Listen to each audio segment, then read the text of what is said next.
Song is a poem by George SZIRTES, published in 2007 on a request for the magazine The Liberal. This is a cyclical poem with 6 stanzas. The subtitle of the poem for Helen Suzman suggests that person inspires the poem and is an elegy or tribute for her. Helen Suzman was a famous South African anti-apartheid activist and a member of the Progressive Party. She was a white elected parliament member against South Africa's ruling National Party. She was twice nominated for the Nobel Peace Prize and had met Nelson Mandela. Don't forget to subscribe. The poem Song explores both personal and collective power, showing how even small individual actions can create significant change. The poem's language suggests a struggle between individuals and powerful institutions like governments, with words like oppose, crushed, and hushed highlighting oppression. However, other words such as wait, fate, and voices emphasize the strength of those fighting back. This contrast makes the poem a call for activism and change. The phrase, "the broken voices of the hushed," suggests that people's freedom of speech is being taken away, as broken implies harm and hush suggests forced silence. The poem speaks directly to the reader, as indicated in the phrase "all you hear." In the line "everything remains just as it was," the word "everything" is left open-ended, allowing readers to interpret it based on their own understanding of injustice. The phrase "nothing happens" reflects a world where unfairness continues unchanged. Yet, the poem is full of determination, celebrating the power of resistance.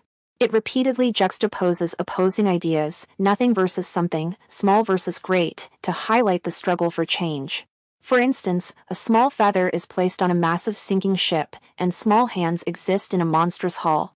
The poem starts with "nothing happens" and ends with "then something does," reinforcing the idea that even in the face of oppression, change is inevitable when brave individuals like Helen Suzman stand up and take action.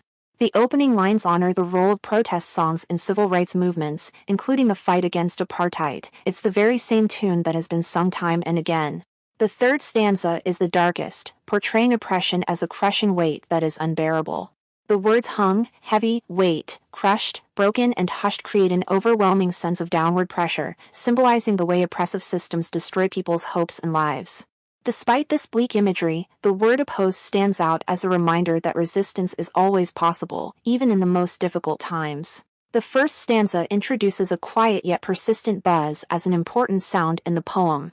At first, it is linked to the idea that nothing is happening, but its distant, low hum suggests otherwise. It's subtle but growing stronger. The word buzz brings to mind bees working together in a hive, reinforcing the poem's hopeful message. Individual efforts may seem small, but collective action can be incredibly powerful.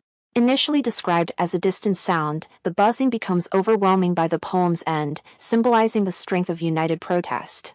In the fifth stanza, SZIRTES makes it clear that the buzz comes from oppressed people rising up, their once silenced voices growing so loud that they fill the hall.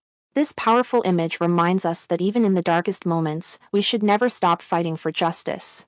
The verse "a lot of small hands in a monstrous hull" paints a powerful image of people trapped in an oppressive system. The phrase starts with small hands, symbolizing individuals who may feel powerless on their own. However, when many small hands come together, they create something much stronger. The word monstrous makes the hull feel overwhelming and threatening, reinforcing the idea that oppression relies on fear to control people. The poem suggests that collective action can create an unstoppable force, can make the air vibrate and even shake the wall. Throughout the poem, hands symbolize activism.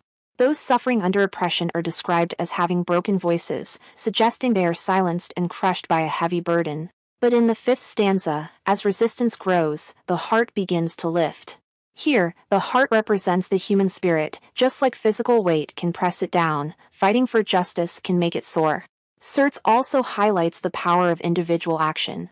Helen Suzman, for years the only elected voice against apartheid in South Africa, proves that even one determined person can make a difference.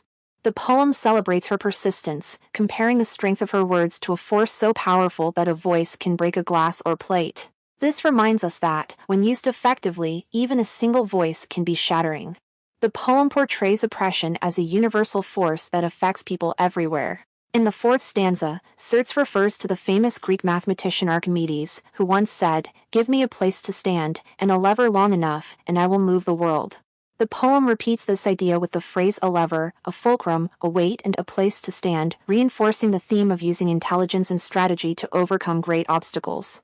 While Archimedes spoke about physical tools, SZIRTES applies this concept to activism.